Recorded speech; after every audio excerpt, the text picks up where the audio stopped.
Pekerja sosial. 1. Seorang pekerja sosial di Dinas Sosial Kabupaten X menemukan kasus anak yang mengalami penelantaran. Langkah pertama yang harus dilakukan oleh pekerja sosial tersebut adalah A. Melaporkan ke polisi. B. Membawa anak tersebut ke panti asuhan. C. Melakukan asesmen kebutuhan anak. D. Memberikan bantuan keuangan kepada keluarga anak. E. Mengadopsi anak tersebut. Jawaban yang tepat dari soal di atas adalah C. Pembahasan dari pertanyaan di atas yaitu, bahwa langkah pertama yang harus dilakukan oleh pekerja sosial ketika menemukan kasus penelantaran anak adalah melakukan asesmen kebutuhan anak. Hal ini penting untuk memahami situasi secara menyeluruh dan menentukan intervensi yang tepat. Kita masuk soal berikutnya. 2. Dalam menangani kasus KDRT atau kekerasan dalam rumah tangga, pekerja sosial menerapkan pendekatan sistem. Yang dimaksud dengan pendekatan sistem adalah A. Fokus pada pelaku KDRT. B. Hanya memperhatikan korban KDRT. C. Melibatkan seluruh anggota keluarga dalam proses penanganan. D. Mengisolasi korban dari lingkungan keluarga. E. Mengabaikan faktor lingkungan sosial. Jawaban yang tepat dari soal di atas adalah C. Pembahasan dari pertanyaan di atas yaitu, bahwa pendekatan sistem dalam penanganan KDRT melibatkan seluruh anggota keluarga dalam proses penanganan. Ini memungkinkan pekerja sosial untuk memahami dinamika keluarga secara keseluruhan dan merancang intervensi yang komprehensif. Kita masuk soal berikutnya. 3. Pekerja sosial di Pusat Pelayanan Terpadu Pemberdayaan Perempuan dan Anak atau P2TP2A sedang menangani kasus perdagangan manusia. Undang-undang yang menjadi dasar hukum utama dalam penanganan kasus ini adalah A.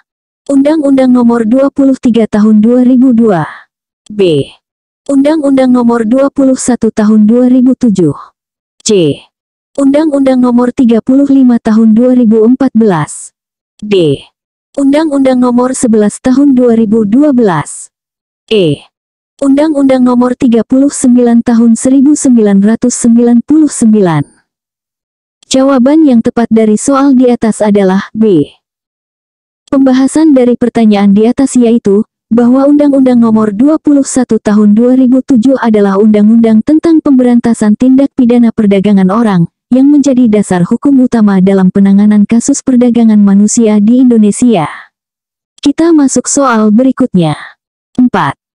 Pekerja sosial di Balai Rehabilitasi Sosial X Penyalahguna Nafsa, Mandiri, Semarang menggunakan metode terapeutik community atau TC dalam proses rehabilitasi. Karakteristik utama dari metode TC adalah A. Penggunaan obat-obatan untuk menghilangkan ketergantungan. B. Isolasi total klien dari masyarakat. C. Pemberdayaan komunitas sebagai agen perubahan perilaku. D. Fokus pada terapi individual tanpa melibatkan kelompok. E. Penggunaan hukuman fisik untuk mengubah perilaku. Jawaban yang tepat dari soal di atas adalah C. Pembahasan dari pertanyaan di atas yaitu, bahwa karakteristik utama metode terapeutik community atau TC adalah pemberdayaan komunitas sebagai agen perubahan perilaku. TC memanfaatkan dinamika kelompok dan dukungan sesama untuk memfasilitasi perubahan perilaku positif pada klien. Kita masuk soal berikutnya. 5. Pekerja sosial di Panti Sosial Tresna Werda sedang melakukan asesmen terhadap lansia yang mengalami demensia.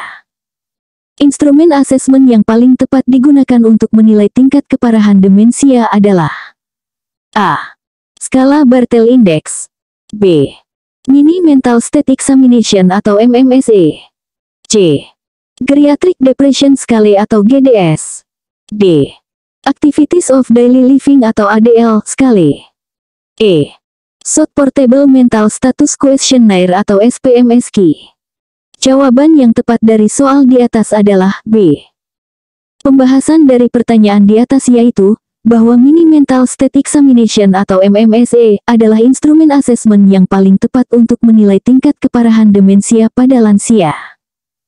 MMSE menguji berbagai aspek fungsi kognitif seperti orientasi, memori, perhatian, dan bahasa. Kita masuk soal berikutnya. 6. Seorang pekerja sosial di Lembaga Perlindungan Anak atau LPA menangani kasus eksploitasi seksual anak secara online.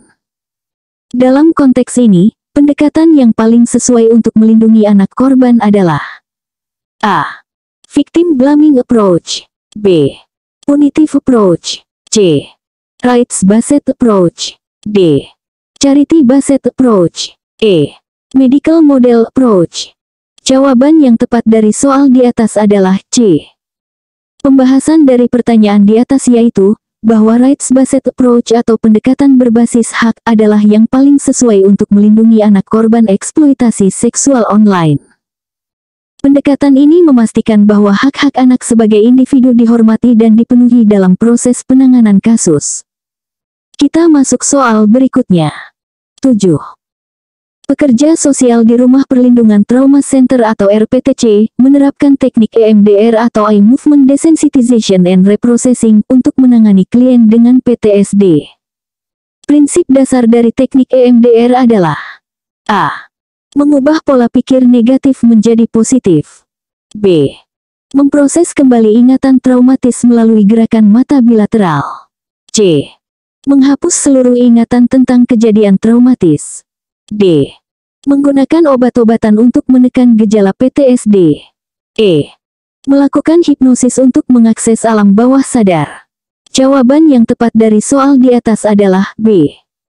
Pembahasan dari pertanyaan di atas yaitu, bahwa prinsip dasar teknik EMDR adalah memproses kembali ingatan traumatis melalui gerakan mata bilateral. Teknik ini membantu klien untuk memproses ulang ingatan traumatis dengan cara yang lebih adaptif. Kita masuk soal berikutnya. 8. Pekerja sosial di Balai Rehabilitasi Sosial Penyandang Disabilitas menggunakan pendekatan Person Centered Planning atau PCP dalam menyusun program rehabilitasi. Karakteristik utama dari PCP adalah A. Fokus pada kelemahan klien. B. Pengambilan keputusan sepihak oleh pekerja sosial. C. Memprioritaskan efisiensi layanan daripada kebutuhan individu. D. Melibatkan klien sebagai pusat dalam perencanaan dan pengambilan keputusan. E. Mengabaikan konteks sosial dan budaya klien. Jawaban yang tepat dari soal di atas adalah D. Pembahasan dari pertanyaan di atas yaitu, bahwa karakteristik utama Person Centered Planning atau PCP adalah melibatkan klien sebagai pusat dalam perencanaan dan pengambilan keputusan. PCP menekankan pada aspirasi, kekuatan, dan pilihan individu dalam proses rehabilitasi. Kita masuk soal berikutnya. 9. Pekerja sosial di Kementerian Sosial sedang merancang program pemberdayaan masyarakat untuk mengurangi kemiskinan. Pendekatan yang paling efektif untuk program ini adalah A. Top-down approach. B. Charity-based approach. C. Asset-based community development atau ABCD. D. Punitive approach. E. Exclusionary approach. Jawaban yang tepat dari soal di atas adalah C. Pembahasan dari pertanyaan di atas yaitu, bahwa Asset-based community development atau ABCD adalah pendekatan yang paling efektif untuk program pemberdayaan masyarakat.